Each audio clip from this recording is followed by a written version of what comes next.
আপনারা তো নিশ্চয়ই বইয়ে থাকা পরিধি নির্ণয়ের সূত্র ধুমাইয়া ইউজ করছেন। আজকে আমরা প্র্যাকটিক্যালি এই সূত্র ইউজ করে দেখব এই গোল বস্তুর পরিধি ঠিক আসে কিনা। আমরা জানি বৃত্তাকার বস্তুর পরিধি সমান 2πr, যেখানে পাই সমান 3.1416, আর সমান বৃত্তের ব্যাসার্ধ।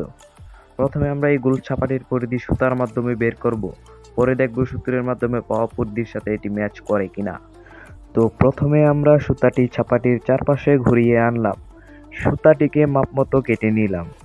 এবার সেন্টিমিটার স্কেলের মাধ্যমে এর দৈর্ঘ্য মেপে নিচ্ছি। এখানে আমরা ছাপাটির দৈর্ঘ্য দুইবারই মাপছি এবং দেখতে পাচ্ছি পরিধি এসেছে 35.78 সেন্টিমিটার।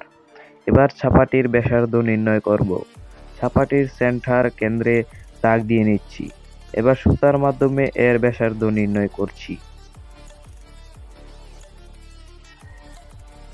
এর ব্যাসার্ধ এসেছে 5.7 সেন্টিমিটার। তো আমরা এখানে নরমালি মেপে বস্তুর পরিধি পেয়েছি 35.78 সেন্টিমিটার এবং ব্যাসার্ধ 5.7 সেন্টিমিটার। এখন পরিধি সমান 2πr, মান বসাই। এখানে আমরা অ্যান্সার পেয়েছি 35.81424 সেন্টিমিটার, যা সুতা দিয়ে মাপা পরিধি প্রায় সমান। তার মানে পরিধি সূত্র ঠিকই কাজ করে। একটু এদিক সেদিক হয়েছে আমাদের স্কেলের যান্ত্রিক ত্রুটির কারণে। সাবস্ক্রাইব করে আমাদের পাশেই থাকুন। ধন্যবাদ।